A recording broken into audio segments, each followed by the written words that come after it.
tree fall down. Mama, I'm fine, don't worry. Go back out to sea, sail home, sweet home, where the ships must go to get all cleaned up and put away.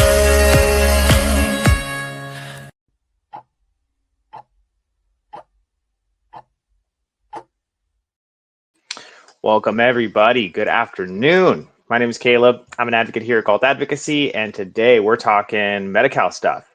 So welcome to all of you who are just tuning in. Teresa, let's get the party started. All right. So today is a Medi-Cal topic. So anybody on the in the IHSS world, regional center world, and you're here in California, this might apply to you. So we're going to jump into it. We're going to talk about different Medi-Cal programs and how they apply to your IHSS benefit. That's going to be kind of the primary topic of discussion. And yeah, if you have any questions about it, let me know. That is the first step for everybody who's pursuing IHSS, is to get Medi-Cal. And so we could talk briefly about how to do that as well if you need some advice on that. If you're just kind of learning about this stuff, I can help you and try and guide you through that process a little bit. And like always, before we get started, I know we have a few people here. So if you could please, I think this is the right one. Is this another one that we have here? Oh, too big. I don't like that one. Let's do this one, or maybe even this one. Yeah, if you can share the stream, tag a friend, tag a support group, share it to a support group. That goes a long ways. We'd love to get as many people into these streams as we can to create some dialogue in the comment section. So there might also be things that I'm not aware about. And so if you want to share a thought in regards to Medi-Cal or any topic that we usually discuss, you're welcome to in the comment section. I am also not necessarily a Medi-Cal expert or an advocate by any means. And so if you have something that you hear that is needs some correction or some clarifying, please let me know, because we all want to learn from each other, right? So how is everybody?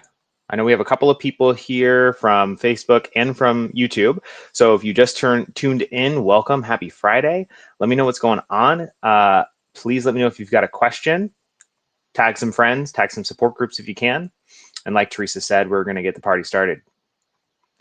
Party started. I'm going to get all my notes up in front of me for us today.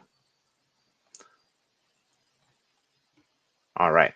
And a big reason why actually we're jumping into this topic today is because of some information that we have going around that we're hearing a lot from social workers. We're working with a lot of families and parents in particular that are being shared information by their from their social workers with IHSS that's just not exactly true or right. And so we want to provide some clarity today. Teresa said we have a special needs and regional center Zoom getting set up today for the 23rd of October. Nice. It's a Thursday for between 12 a.m. to 12 p.m. I assume, Teresa? Is that what you mean, 10 to 12?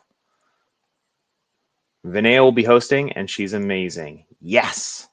Nice. So if you want to attend this Zoominar, can we call it that, Teresa? Mark that on your calendars, guys. It's going to be October 23rd, where it sounds like Vinaya will be hosting, possibly with Myra or somebody else. Teresa, do you want to let me know who's going to be jumping on that Zoominar? And special needs and regional center. I'm curious, Teresa, do you want to share what she might be going over in particular, or is it just mainly going to be about regional center?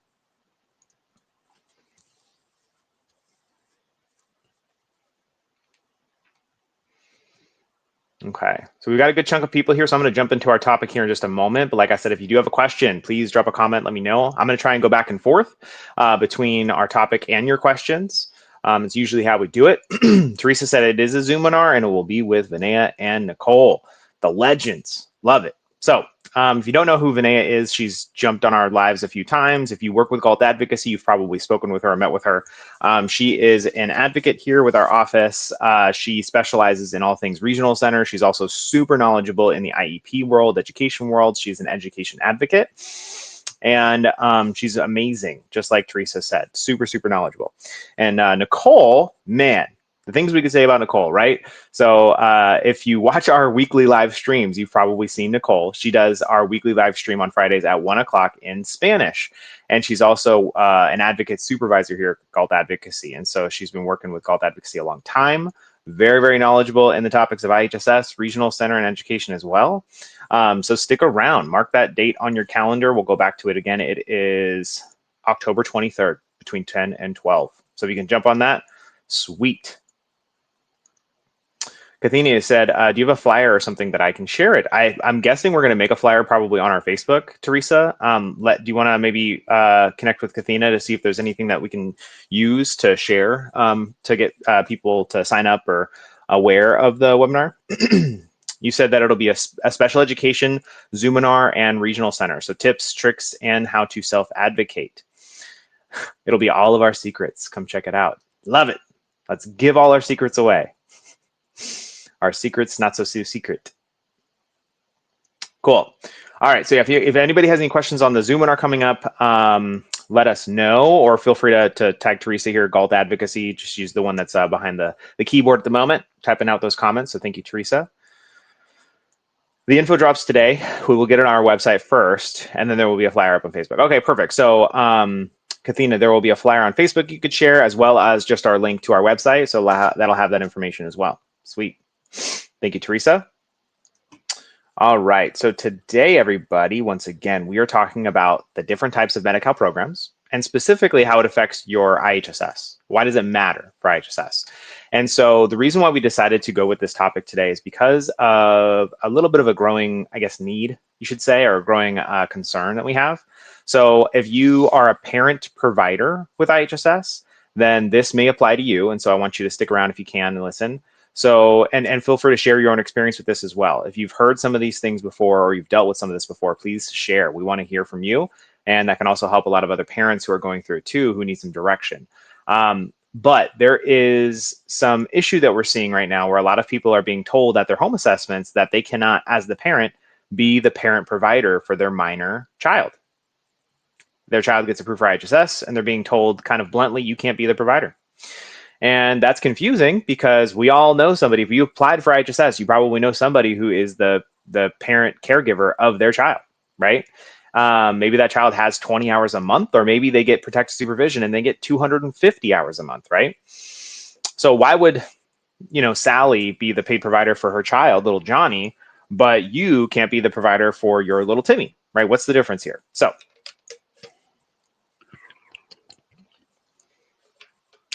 hopefully we are going to dissect this for you today and make sense of it. So I'll try and condense it without kind of, word vomiting here. You all know how much I word vomit.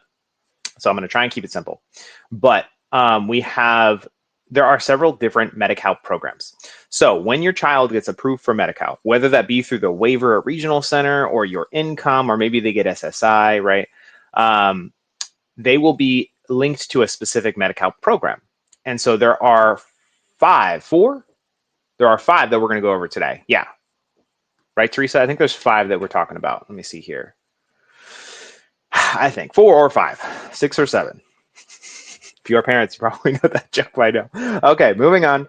Okay, so there are a few, and we have Ms. Vanessa here. Great topic. Parent provider lost IHSS 2024 due to not qualifying for Medi-Cal. Been PS IHSS recipient since 2017. All right, so hopefully we will dissect this today. So Teresa, you said 4, but we included that last one earlier, the IPO one. So should we call it 5? I don't know. Either way, we'll go through all the ones that we have information for. Thank you for the likes, the loves, and the laughs.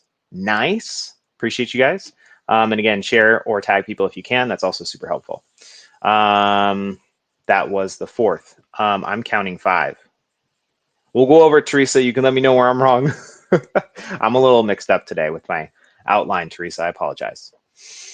Okay, so why would somebody qualify as a parent provider, and why would somebody not qualify? So the different programs with Medi-Cal do have IHSS restrictions. And so if your child or your loved one is placed in a particular Medi-Cal program, which we'll talk about like why they would be in that program versus another program. There are, some programs that may restrict your ability to be a parent provider for a minor, or maybe they restrict this person's ability to have a caregiver to care for them for a specific amount of hours, right? So there's one program, for example, that we'll talk about that caps you at 195 hours a month, where you can't go past that. You can't get any more of those hours, right? Why would that be, right? So there are some things that make sense of this. We'll try our best to do that. Di, you say, how can we contact you? You can reach out to us here on Facebook. You can call our office. We can link our phone number here. Check it out on our website, but feel free to message Teresa here, here on Facebook or on YouTube. Yeah, you're on Facebook. Direct message us. We'd love to connect with you. Okay, so there are 4, possibly 5 programs we're going over today. Okay, we're going to start with the kind of the big one. CFCO, Community First Choice Option. So if you have a child or a loved one and they're getting Medi-Cal and you want them to have IHSS, then the first choice option is your first choice, right? That's going to be the one with the least amount of restrictions for specifically IHSS. And so when a lot of people, when we're hearing from people say that their social workers are telling them they can't be the provider because they're a parent, right now, going into the fact that they're linked to a specific program. Right now, we're seeing it often be the ISPW or the PSP, primarily the PCSP, excuse me. And so what that does, oh, thank you, Teresa. There's our phone number, Di, if you want to write that down with front desk extension. If you also have Medi-Cal questions and you want to speak with a Medi-Cal advocate, we do have Miss Lisa Ramsey, who we've mentioned several times from Medi-Cal Consulting Services, who is wonderful. We can give you some basic stuff, but if you need like actual representation or you need somebody to do a deep dive into your Medi-Cal, you might need to connect with Lisa Ramsey with medihelper.com, Medi-Cal Consulting Services. Okay, so to kind of go back to the whole point here, right? So we're hearing social workers say, hey, you are in the wrong Medi-Cal program. That's why you can't be the provider. Or not the wrong Medi-Cal program. You're just in a Medi-Cal program that doesn't allow you to be a paid provider as a parent. Well, hold on a minute. That's okay. That's a problem. That needs to be fixed, right? But now we're also having social workers say, well, that's just the program you're in. That's just what you're in. That's what your child gets, right? And I don't like that because that's not exactly true, right? That's a half truth, if you will. You can absolutely switch Medi-Cal programs if you meet the qualifying criteria for those programs, okay? And so CFCO, that is a Medi-Cal program you'll see on your notice of action with IHSS. So when you get approved for IHSS after your assessment, you get your notice of action in the mail. On your notice, it'll tell you what Medi-Cal program the recipient is a part of. And if they are in the CFCO program, perfect. You're right where you need to be. There won't be like hardly any restrictions with IHSS. And if it says something different, then that means 1, something's wrong, or 2, this child is not deemed institutionally or requiring like a facility level of care. And so I did write this down here that I'm going to be referencing like what that means. So institutionally deemed, you'll hear that a lot with IHSS, you'll hear that with regional center and all that stuff. And so the other thing, I have to talk about the regional center waiver when it comes to Medi-Cal. I know a lot of you are aware of that, so I'm gonna try and kind of go back. I want to stay in line with my outline today, but in order to get approved for the CFCO program, hardly any limitations with IHSS. That's the one you typically would want to be on for your child, right? They have to be considered institutionally deemed or have a level of care that would require them to need an institution to care for them if they didn't have you, right? So what would that even mean though? And so a person is considered have an institutional level of care if without their IHSS or similar programs, they would likely need to be in a facility or a nursing home, okay? And so it's hard in California because we don't really have a lot of those options anymore. They closed a lot of these facilities down. So we also, of course, have like regional center homes and things like that. But if you can have that status in a sense where your child, if they could not cared for by you, they still require a level of care. And really what it comes down to is if they're diagnosed with a mental impairment, if they have a disability, then that's usually going to get you to that stage, okay? With regards to Medi-Cal, so far from what I'm gathering, because I'm trying to figure out exactly, okay, well, how do they determine this? It really is kind of subjective. It's a little odd, but if you are disabled, especially cognitively impaired, like you have autism, intellectual disability, you're going to be considered institutionally deemed. And especially if you have a regional center, if you are a client of regional center, then that's not going to be a problem, because regional center, Lanterman Act, phase 2, that means that you're going to require support for the rest of your life, most likely, right? And so if that's the case, then you should be on the CFCO program, okay? And again, if we have any Medi-Cal experts here in the comments, please correct me if I'm wrong, okay? And so what we're seeing is there are a lot of people who are getting placed in the PCSP program, which does impact your eligibility as a parent provider. Sort of. It's kind of complicated. So again, I'm gonna try and simplify it. But if you get, I'm just going to read what it is. So the Personal Care Services Program, that's the PCP, okay? It is, excuse me.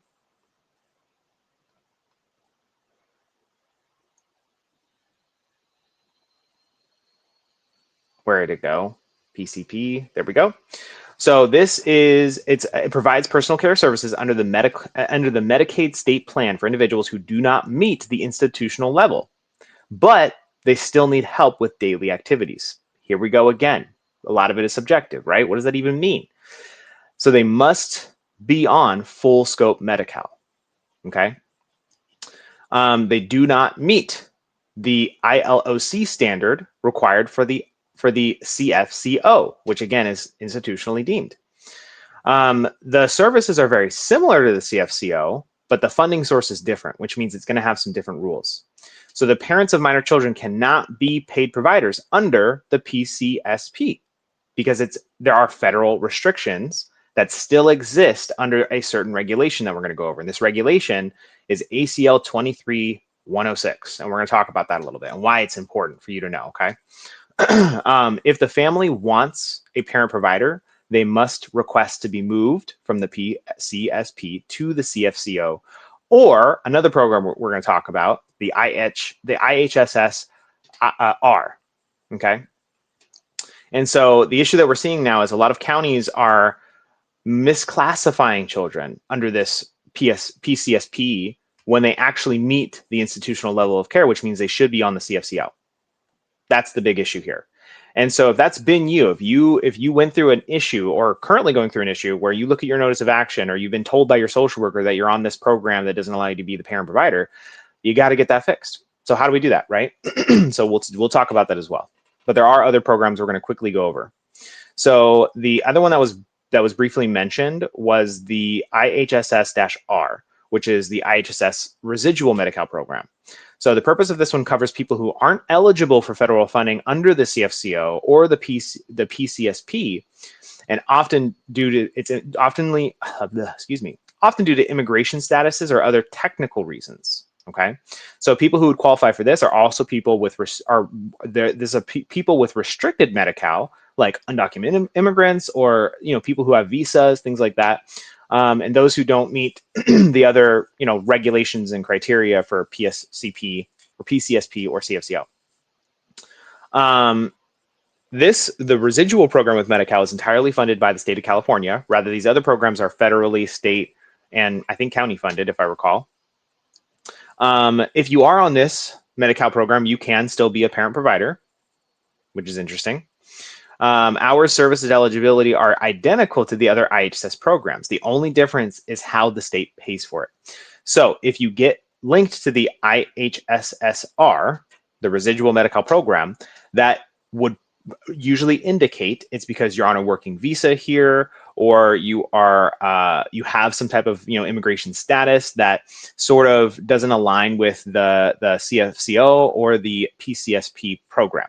But it does not prevent this individual, this child, to get IHSS. It does not prevent you to being the provider with IHSS. So far, the only one is going to be the PCSP one, okay, and possibly the fifth one that we're going to go over, or fourth. One. 1, 2, 3, 4. I guess it is 4. Yeah. So the other one that we're going to quickly go over is the IPO program, okay? In-home operations, independent plus options. So the purpose of this one is a federal waiver program that's designed to allow flexibility and who can be paid as the provider, particularly for minor children and spouses, okay? Essentially, it predates the CFCO and ensures families who were already using parent or spouse providers to continue without losing the federal funding. Who qualifies? Typically minors or adults who already had a parent or spouse provider under the IHSS rules before the CFCO started. People with complex care needs who would otherwise meet the institutional level of care. There it is again, right? This would also include people who are eligible for the CFCO but were grandfathered in under the IPO to maintain the continuity of provider eligibility. How it affects IHSS. If you're on the IPO program, how does this affect IHSS? Parent and spousal providers are allowed, but there are a few differences between that and the PCSP program, but it's the same as the CFCO. Services are identical to CFCO and the IHSS residual, by the way, bathing, feeding, and protective supervision, etc. How the hours may vary are based on functional assessments, but the funding source is technically under a federal waiver rather than the standard CFCO funds. So a few things to remember. The IPO recipients are rare today because most people have been moved to the CFCO or the residual program, but counties may keep some cases under the IPO for administrative continuity. Let me see here. So you could also be on that if you get low hours for your child.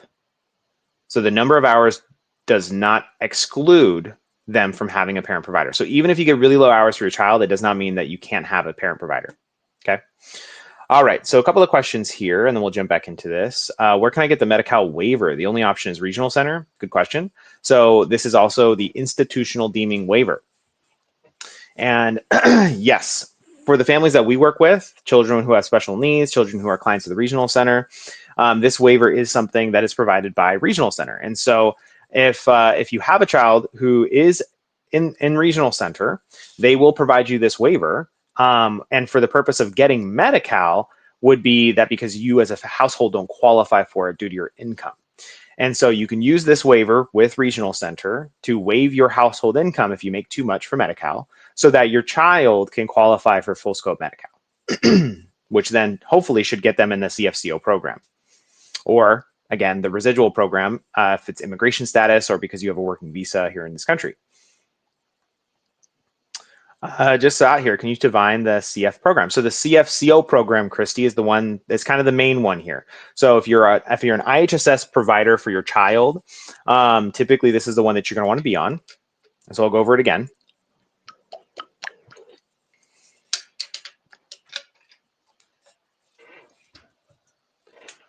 And Kathina, yes, we can maybe pin a chat or pin a comment or something. We can also maybe make a printout of these for you guys to see.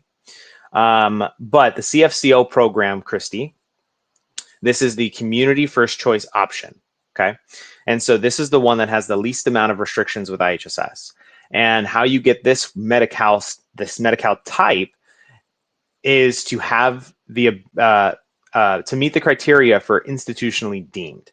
So your child would have to need some type of nursing facility level of care or a high level of need care if you were not the provider for them. And so if they are a client of the regional center, you can't argue that. That's kind of the whole point of regional center. Regional center automatically sort of will state that this person can be institutionally deemed. And so you should get the CFCO program if they're clients of the regional center. And if they are a client of the regional center and they get approved for the CFCO, you absolutely can be the parent paid provider, just like a couple of these other programs. The only one that you can't is the PCSP.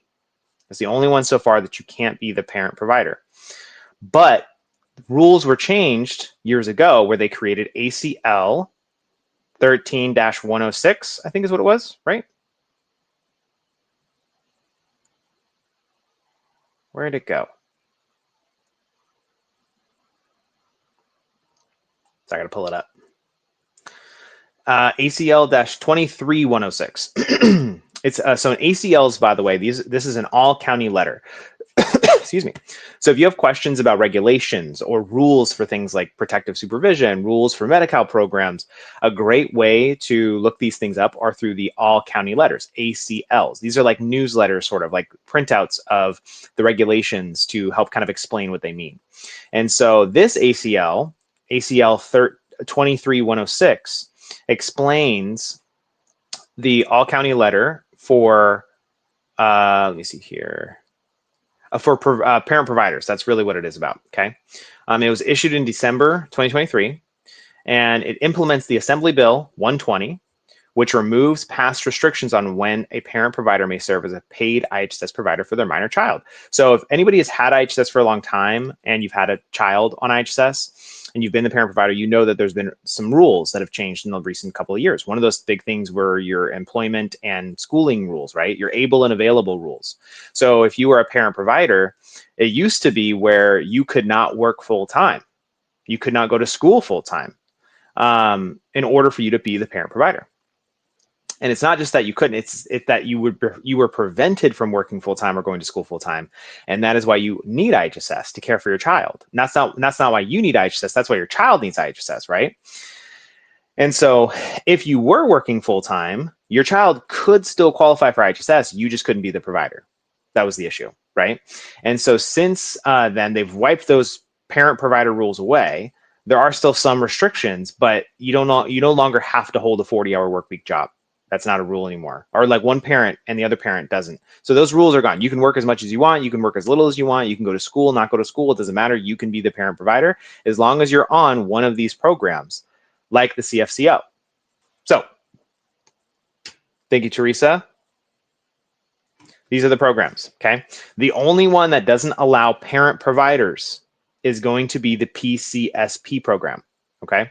That's the one that claims that your child is not institutionally deemed. They don't need a super high level of care anymore, or they didn't to begin with, right? And so the only people to me that would make sense to be on that program with Medi-Cal are people who are not clients of Regional Center. Not clients of Regional Center, or people who are denied Regional Center, people who do not require that high level of care. But they could require they could be technically considered disabled or have a disability or a condition. And your income may be low enough to where you qualify for Medi-Cal, therefore they might put you in that program.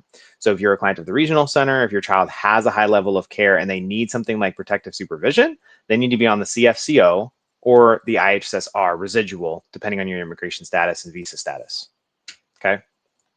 Here's an overview, Teresa, thank you. The community first choice option is unique because it allows IHSS recipients in California to have greater choice and control over their services, including the ability to hire a parent or a spouse as the provider. Okay, so what do you do if your social worker tells you that you're on the PCSP program? Okay, you're trying to get protective supervision for your child, you're trying to get a good chunk of hours for your child, and you are trying to be the parent provider.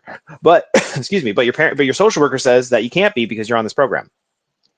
So technically, it's true. You can't be the provider, sort of. So you just got to get it switched. You got to get the Medi-Cal program switched. It used to be, back in the day, social workers could help you with this. So IHSS is a benefit of Medi-Cal. So in order for you to have Medi-Cal, in order for you to have IHSS, you have to have Medi-Cal, right? So if IHSS is a benefit of Medi-Cal, that means that IHSS social workers work directly with Medi-Cal. It's not that difficult for them to help you with this, where they can connect with other county employees and reps who work directly under the Medi-Cal department to help get this switched for you. That would be a wonderful thing for them to help you with, because it wouldn't be that difficult. But most social workers these days are kind of wiping their hands clean, saying, not my problem, you go call Medi-Cal.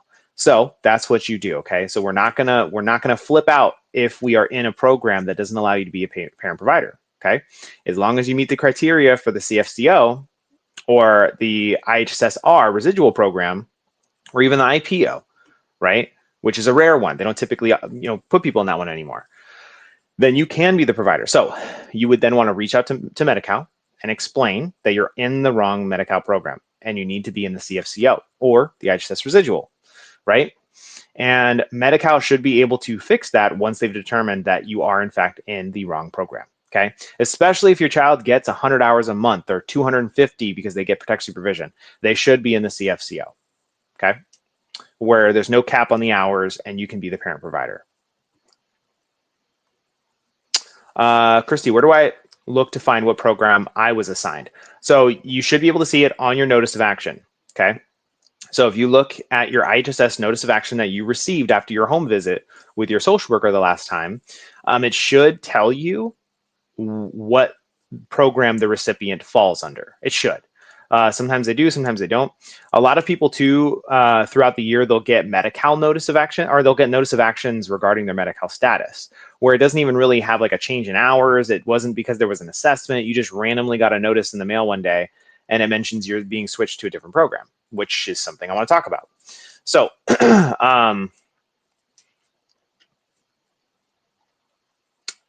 sorry, we'll come back to that though. So Christy, to answer your question, one area is to look at your notice of action. The next area is to look at your Medi-Cal paperwork. So if usually you'll get yearly paperwork or evaluations for Medi-Cal, and you usually can find it there. You can also call Medi-Cal and ask. They should be able to tell you what Medi-Cal program you're under. Brenda, is it just for children? I'm a live-in for an adult. Yes, so we are talking primarily about children, minors, and Medi-Cal statuses for the most part. This can apply to adults too, in a sense, but the restriction that I'm referring to today is about being a parent provider and why sometimes IHSS will tell a parent they can't be the provider, and it's usually just going to be because they're in the wrong Medi-Cal program, which can be fixed. Teresa, IPO was created to continue the federal funding for a specific population that was previously served under a now expired waiver program, the IHSS Plus waiver. This ensured that this group of recipients could continue to receive needed services under state plan option. So basically, it is a grandfathered option that allows you to continue getting the benefits of a program like CFCO or the residual. And then Teresa, thank you for putting down the residual one. Again, this one is primarily going to be used for people who have particular immigration status, or they are on a waiver. Oh, I'm sorry, a visa. You got it, Brenda. Got you. Trina, thanks for being here.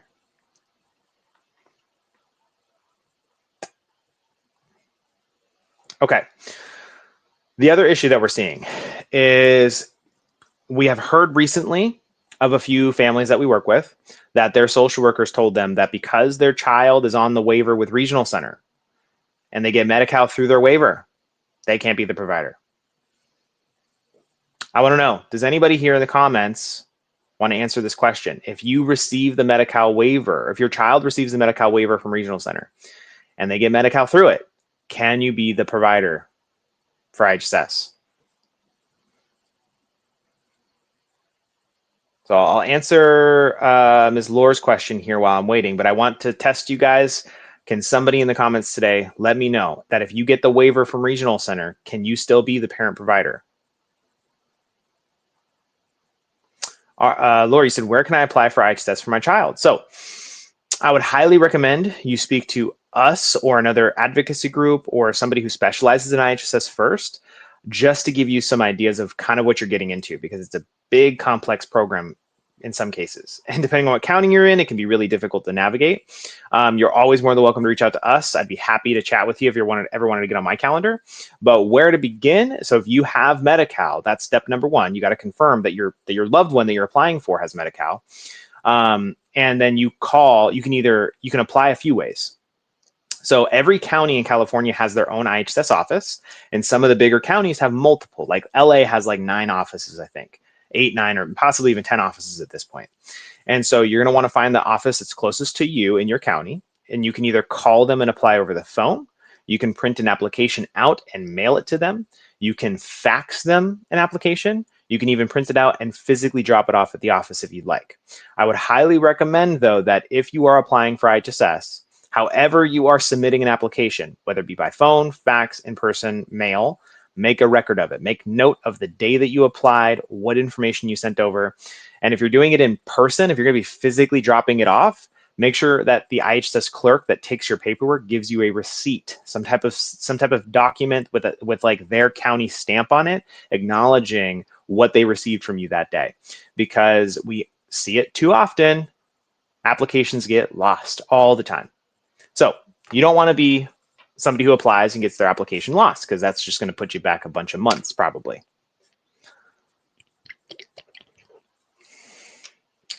And anybody want to tell me why the date of application is so important for Miss Lore? Why is the date of your application with IHSS so important? Let me know. Okay, so the question I had before too was, if you have the waiver with Regional Center, does that prevent you from being the parent provider if the child gets Medi-Cal and qualifies for IHSS? We have some answers here from Mona. She says, yes, you could still be the parent provider. Okay. Kathina says, yes, you could still be the parent provider. Charles, same thing. Mike, same thing. It sounds like you can be the provider according to you guys. And I agree. Yes, of course you can. It has nothing to do with whether or not you are on the waiver with Regional Center. It has everything to do with the Medi-Cal program you've been put in. So if your social worker told you that you can't be the provider because they have a waiver with Regional Center, therefore it put them in the wrong Medi-Cal program, then that's just not correct. It might be correct in a sense, but it doesn't prevent you from being the provider. You have to make sure that you're in the correct program. And so we listed out the programs above here. Thank you, Teresa. Let me pull them up again. So these are the programs with Medi-Cal, okay? The only one that prevents you from being a parent provider is the second one, the PCSP program. That's the one that you got to make sure that you're not in if you are a parent caring for a minor, okay? And again, of course, you do have to qualify. You have to meet the criteria for the CFCO. You have to meet the criteria for IPO. You have to meet the criteria for the IHSSR. So if you're in PCSP, there is a chance that is where the child belongs. They might be linked to the appropriate Medi-Cal option, right? But if they're a client to the Regional Center and you get the waiver, you are considered institutionally deemed. That's how you get the waiver, right? Which means you should be in the CFCO program.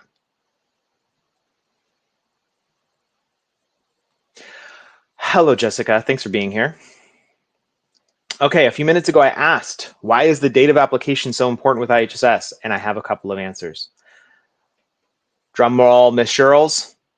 Back pay. Christy, back pay. Bingo. So, Laura, for you and anybody else who may not know, and you probably know, if you're already researching IHSS, that's usually one of the first big things you see, is the date of application is typically going to be used for your start date when it comes to your payments. So if you are signing up as the parent provider or the provider for your loved one, you can get paid if everything aligns correctly. You can get paid going back to the day that you apply.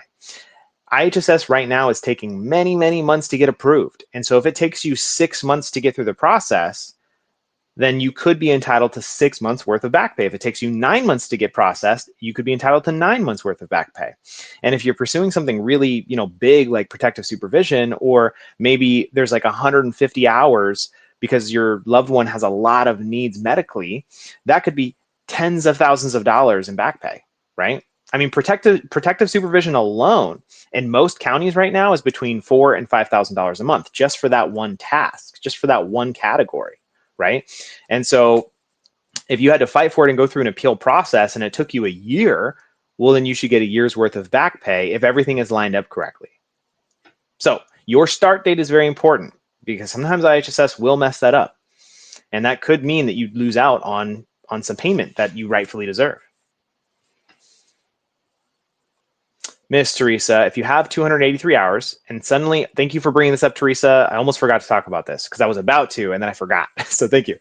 So if this is for people, there's probably people here watching today or people who will come across this stream later where they've experienced this, where you had 283 hours or you had a ton of hours with IHSS, and then suddenly you get a notice where it drops you down to 195. Have you ever seen that before? Has anybody been in a situation like that?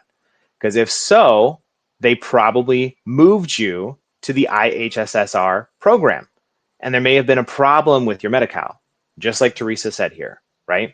So again, the only reason you'd be on the IHSSR program is if you are, again, on a working visa or you have something, with your immigration status, okay?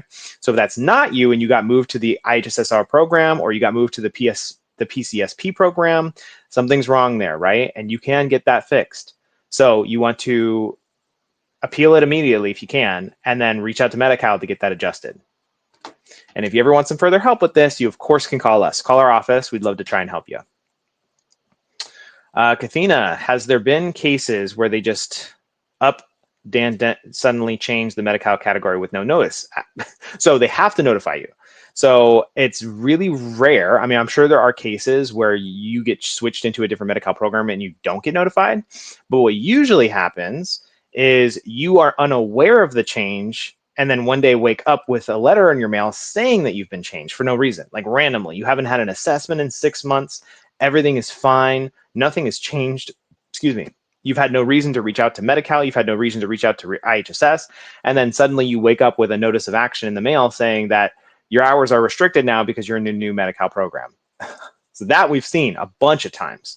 And so it could be a clerical error. It could be a mess up behind the scenes. They could be fixing an issue. Maybe you weren't allowed to be on the CFCO program before, and now they're just rectifying it. But if you are on the CFCO program accurately because you meet the criteria for it, and then they randomly switch you to a different program, then it was probably an error on Medi-Cal's part, and you would want to reach out to Medi-Cal immediately to get that fixed. Can I have your number for information? Yes. So Teresa posted it here a minute ago, Alma. So here's our phone number. Feel free to write it down, copy and paste it to your phone or laptop if you want. Give us a call. We'd love to chat with you. And Miss Jessica, welcome back. Happy Friday to you. Thanks for being here.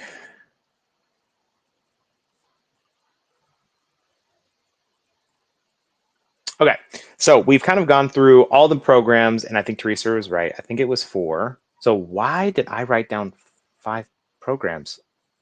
Hold the phone.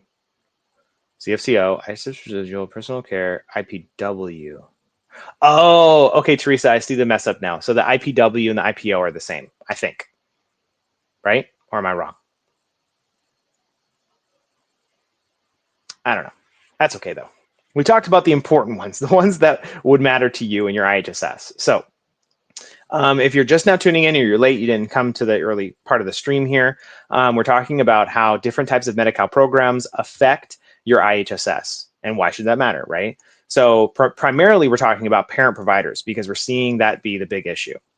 Teresa, yeah, okay, thank you, appreciate it. And so once again, if you are a parent provider or you're trying to be the provider with IHSS for your child who's under 18, they are a minor, and you've been told that you can't be the provider because they're a minor, that's usually due to a Medi-Cal program. There are no laws or regulations that state you can't be a parent provider unless XYZ reason, right? And so if you don't have XYZ reason, then you absolutely can be the parent provider, okay? And so the other issue here is we've talked about how a lot of people are receiving word from their social workers that because they are on the Medi-Cal waiver with Regional Center, they are automatically put in a Medi-Cal program that prevents them from having a parent provider. Wrong. You can't. It's not how it works. So if that did happen, you can get that fixed. You can have Medi-Cal fix that for you, and you can be the parent provider. Okay.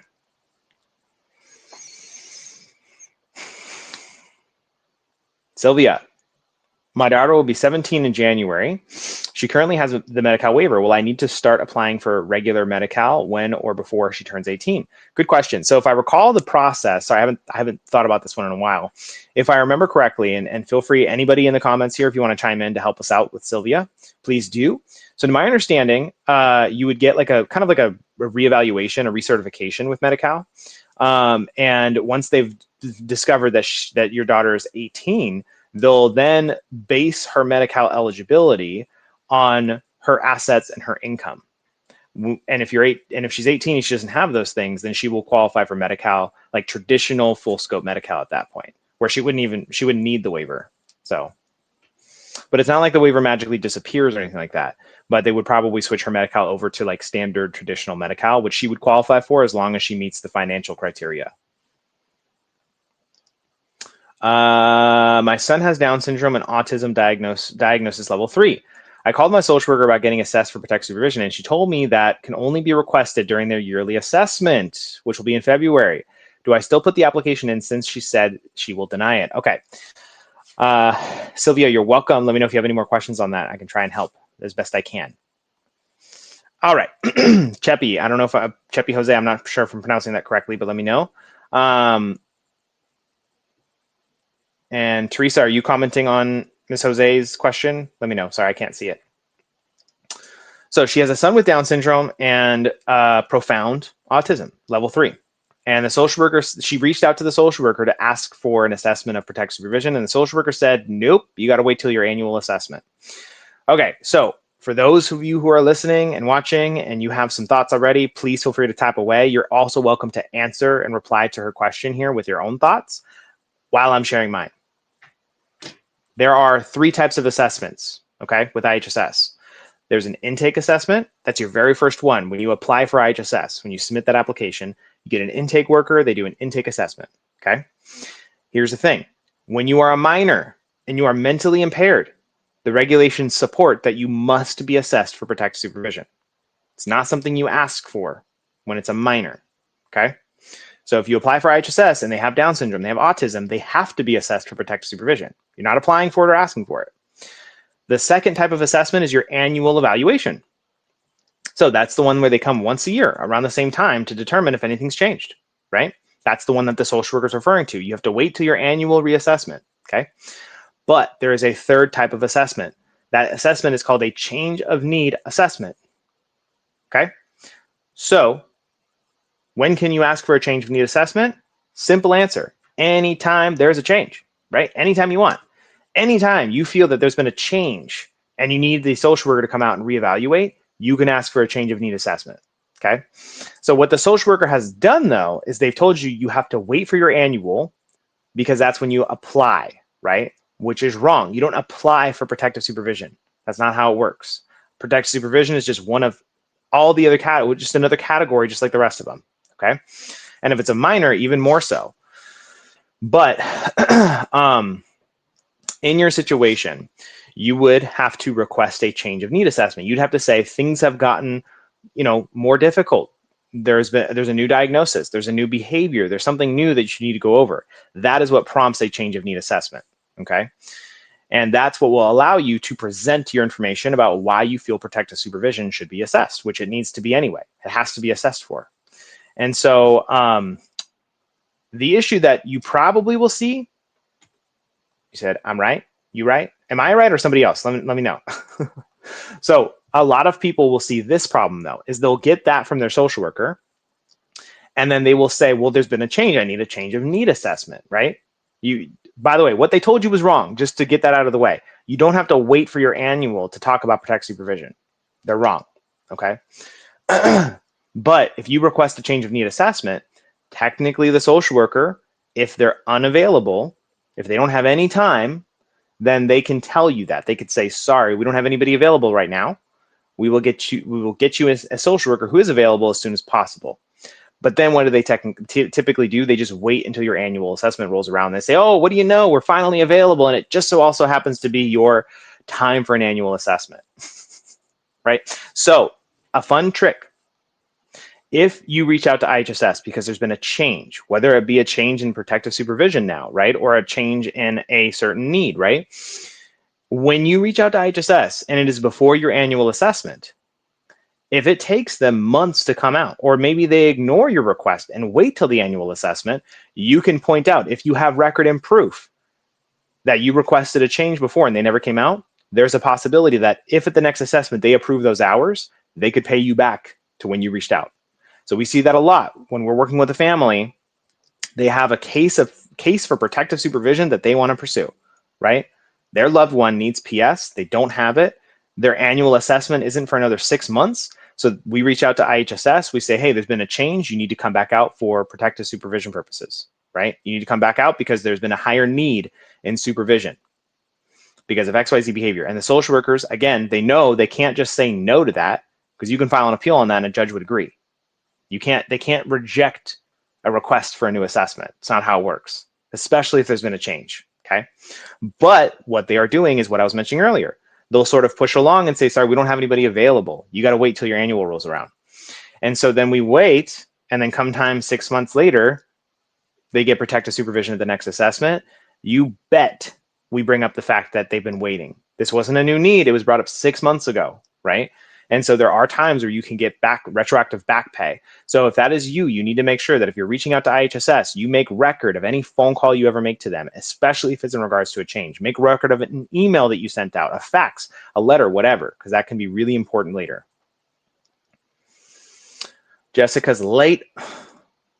I'm just kidding, Jessica. Glad you're here. I'm sorry I'm late. I just got renewed for Medi-Cal. Is there somewhere on the notice of action where I could see the kind of month? So it should be listed on page 3 of 3, I think. 3 of 3 or 4 of 4, I can't remember now. But yes, you'll usually get a couple of notices in the mail. So one will be like your provider notification. One will be the recipient notification, which is the one that includes the hours. And that's usually the one that'll tell you about your Medi-Cal status or type. But if for some reason you're not seeing it on your notice, the next bet is just to call Medi-Cal and find out. That would be my recommendation. Okay, we are just about out of time, everybody. We got 5 minutes left, and then Nicole goes live in Spanish. So if you speak Spanish, please jump on Nicole's live. It'll be some of the same information, but probably better because Nicole's awesome. Claudia said, I'm working with you guys, and I'm so glad that with the help you guys have provided. Awesome. Thank you for the kind words, Claudia. We're glad you get to work with us. All right, everybody. So I am going to go ahead and log off here in a moment just so that Nicole can have time to jump on for you guys at 1 o'clock. So if you know somebody that speaks Spanish or you speak Spanish, please jump on Nicole's live at 1. It'll be the same information, but like I said, even better. And so with that said, thank you all so much for your wonderful questions and comments and kind words. Thank you. And thank you for liking and loving the streams and sharing them and tagging people in them. It's always a big, big, big help. So we really appreciate that. Chevy says that if she says she will just deny it, please get that in writing. She's not allowed to determine that without seeing your son. Bingo. Thank you, Teresa. Okay, sorry, a few more questions here and then we can go. Kathy, exception, what kind are there? Excuse me. So if you're referring to IHSS exceptions, do you mean like exemption? I'm not sure what your question is. Do you still take messages on Facebook? Teresa, are you responding to Facebook messages? Estella, happy Friday to you. Thanks for being here. Thank you, Kathina. Jessica, you always can. You can always call too. I'm happy to reiterate the information over the phone. And thank you, Christy. Appreciate you guys. All right. Thank you again, everybody. I hope you all have a wonderful Friday. Please stay safe this weekend. If you ever need help for any of these things that we talked about today, you're more than welcome to call Galt Advocacy here. You can follow us here on Facebook or message us here. You can call our office and get on my calendar or one of our other advocates' calendars. Don't forget to, again, like or tag somebody in the stream if some of this information was helpful to you and you want to share it.